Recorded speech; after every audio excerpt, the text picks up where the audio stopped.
Steven Universe and all associated images are property of Cartoon Network, Rebecca Sugar, and any and all other respective owners. I don't know them all. All footage in this video has been used for the purpose of critique parody under fair use.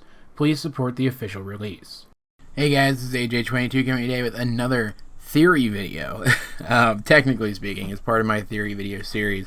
So you may be wondering why you are seeing my face and hearing my dogs skid around in the background and why this seems so loose and unstructured and unprofessional, and that is because I'm a f***ing idiot and I accidentally deleted all the audio I had recorded for my first theory update video based on the Stevennuke, and need to re-record it. So I figured since I've got to re-record all of it today to get it up today, because this is very early in the morning on Monday the 12th, I figured why not try something new and go through a few of the episodes of the Stevennuke and just talk about how they affected the theories that I've put forth on my channel. And doing this, I might actually be able to get through all of them, because I'm going to be able to actually show you guys a little bit of my research process. And I'm here on the Steven Universe wiki, which wiki is the beginning of research, not the end, obviously, because this wiki especially is driven by fans. It's not a canon wiki. It's not a wiki run by the crew. So I come here, look stuff up, and then I verify any new information I find on the wiki using source links and things. So which is how you should research on a wiki. Even Wikipedia itself. That's how you should research on a wiki. It always bothers me when people take the word of any wiki as gospel. It just isn't true. You need to follow up, you need to do your own research, you need to make sure that what the wiki says doesn't contradict any real facts. That mini rant aside, I am here because they have a nice handy little list of episodes from the Stevennuke, Summer of Steven. And there's going to be parts of this video that sound super scripted, and there's going to be parts of this video that don't, because I did, of course, write a script for some of this, and memorize the script for some of this, and there are other parts of it that I didn't, so you know. Anyway, let's go through these real quick and check off which ones of these had lore details and which one of those lore details actually affected any of my past theories. Steven Floats did, surprisingly. I know I haven't talked about it yet, but this one actually affects one of my theories. I won't say a lot because it doesn't really change how I feel about the validity of the theory, but this is the one I talked about the most in the initial version of this video. Drop Beat Dad does not. Mr. Greg does not, even though it was a fantastic episode with a lot of lore details, a lot of history for the characters, a lot of character building. It didn't affect any of my theories. So, moving on. Too Short to Ride also didn't, because any theories that I did about Too Short to Ride were done since Too Short to Ride aired and accounted for everything in it. The new Lars did a little bit, as did Kiki's Pizza Delivery Service, both on the subject of Steven's astral projection ability. Beach City Drift didn't, though I still want to know how Stevennuke can drive a car. Restaurant Wars didn't. Monster Reunion did. I'm going to talk about that in this video too. And that's as far as I got in my initial version of this video, so we're going to go back through and we're going to discuss the things here. And if that puts us at around time, I'll just call it an end to this video. I will edit jump cuts into all of the areas of my dialogue where I stammer or say something incredibly stupid. And then I will just, I guess, just upload it, honestly, like that, which this is going to be quite an experience. I don't know. Experiment, I guess, would be a better word. I don't know if this is going to go over well or not. Let's see. Let's find out. Steven Floats, though. Let's go to the page for the actual episode. This was, of course, the episode where Steven finds out that he has the ability to regulate his descent. And there was a great theory video. I can't remember who did it. Let's see if I can find it really quick. Because I don't want to reference another theory without showing it. I didn't actually mention them in the initial version of this video.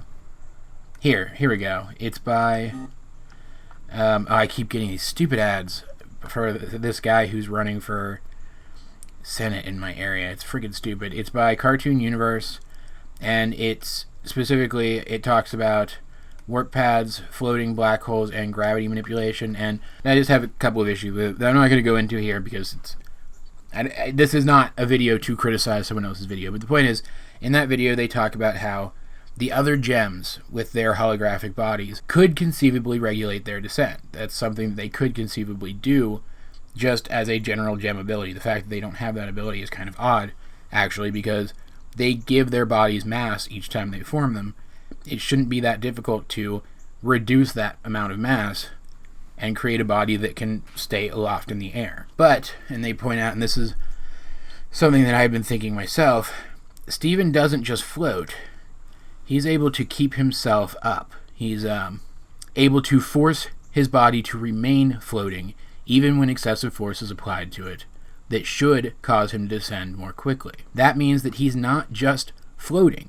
He is actively pushing against the ground or the air around him, one or the other. And the theory of mine that this actually affects is my what would happen if Steven lost his gem theory. Because since Steven's body is anatomically human, that is something that the crew has confirmed, it isn't possible for him to regulate his mass, and that clearly is not what he's doing here either way.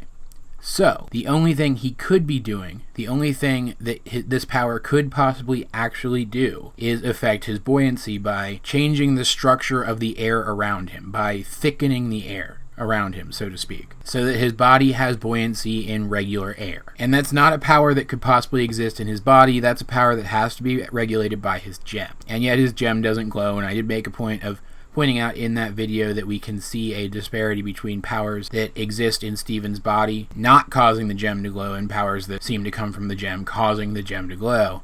And I'm going to say flat out that this doesn't actually change my opinion of that theory. I still think that that theory is correct, that Steven would be, for the most part, just fine without his gem and still have some of his abilities if he practiced at them enough. I mean, if you think about it, Steven isn't the only gem with abilities that seem to reside only in their body. Let's look at Garnet, for example. She says for a fact that she's the only gem who can swim in lava, and we can assume that Ruby probably can as well, that she's kind of counting Ruby as part of herself. Though, actually, I don't know, maybe that's not true. Maybe it is really only Garnet who can do that. That she says that she's the only gem who can swim in lava, and even if her gemstone is capable of surviving the heat and pressure of lava, her body, her holographic body, would also have to be resilient enough to survive the heat and pressure of lava as well, or else she'd just poof and her gemstones would get stuck under the lava. And while her body is created by her gems, that power to resist the heat and pressure of lava still exists within her holographic body. So the idea of gems having powers that reside solely in their body isn't too strange. So I still think that that theory overall is correct,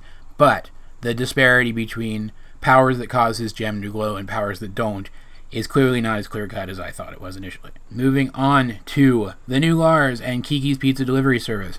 This one was literally just a really quick mention in the initial video that Steven is already exhibiting behaviors that seem to imply that he can and will and is willing to use his astral projection powers to help other people, which just reinforces my theory that it will be Steven's astral projection power that will in some way allow him to help the corrupted gems to recover and become more like themselves. Possibly, of course, in conjunction with something that Greg might do on a sound design level. Anyway, Monster Reunion. Monster Reunion was a huge episode, very, very important overall to the plot of the series. No pictures on this one, I guess? I was actually just about to comment on how one of the main reasons I love the Steven Universe wiki is because they include so many good little pictures throughout the synopsis of the episode.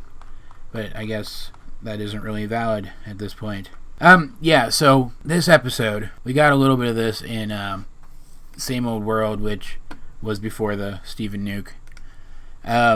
We got the first hint at this, but here in this episode, it was confirmed that initial corruption was caused by the diamonds, that a gem can't be freshly corrupted without some interference from this attack that was used by the diamonds to corrupt the gems remaining on Earth. Even Jasper didn't become corrupted until after she fused with a gem that had already been exposed to this attack and had already been affected by it. And we had actually seen this attack in greater detail than what we get in this episode back in Same Old World. We saw that it had 3 colors.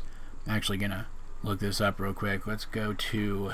Oh, here's... This one's pretty good. It doesn't have a picture of it there, though, but my favorite thing, and I do this all the time when I'm looking for screen caps, is they just screenshot the heck out of each episode. I mean, look at this. It's great.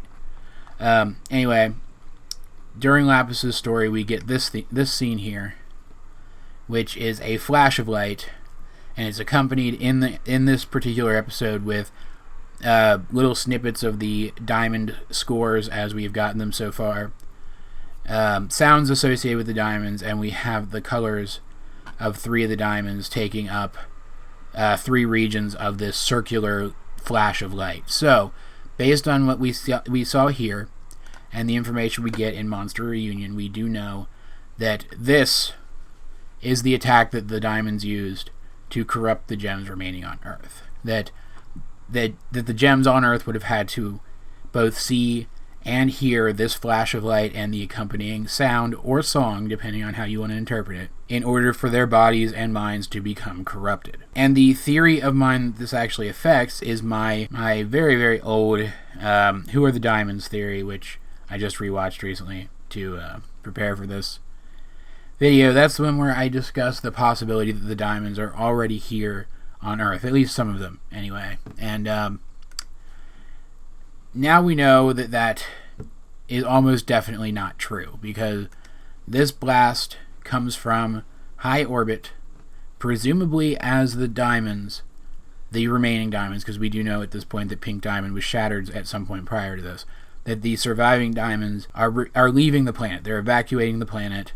This is happening as they do that. So, it is practically impossible at this point that any of these diamonds then somehow made their way back to Earth and became trapped here, which makes it virtually impossible for the Pyramid Temple gem, for example, to be white diamond. And that's the one I was most convinced of, that the Pyramid Temple gem was white diamond. Now, based on this, it just doesn't seem like that could possibly be true. Now, there are some ways around this. The diamonds could have pre-recorded the sound, and the flash of light can come from a device rather than the diamond themselves, and it still works, and this is something that they've been working on for a long time, and then White Diamond became captured or corrupted or whatever happened to her, though at this point I don't think she could have become corrupted. I don't see how that would have happened, since corruption seems to have been caused by this. But it is still possible for that gem to be White Diamond. It's just far, far less likely now than it was before. And we're actually at about 20 minutes in the recording here, which, when I'm recording raw audio that is then going to be edited for an actual video, that's nothing. But when I've been recording kind of face-to-face video like this, that I'm not going to be able to edit a whole lot out of, that's quite a bit of video. So we're going to have to continue along with some more theory updates in 2 weeks' time. In my next theory update video, I actually was only able to get done about as much as I would have in the initial video itself. So now we know that, at least. Guys, let me know what you thought of this video format if you'd like to see something like this again in the future. I doubt it's something that'll happen all the time, but I am open to creating more videos like this down the line, maybe streamlining this process a little bit, making it a little bit more professional and a bit more enjoyable to watch. So yeah, let me know what your thoughts are on that and the subject matter of this video in the comment section down below. Either way, this has been AJ22, and I will talk to you guys later.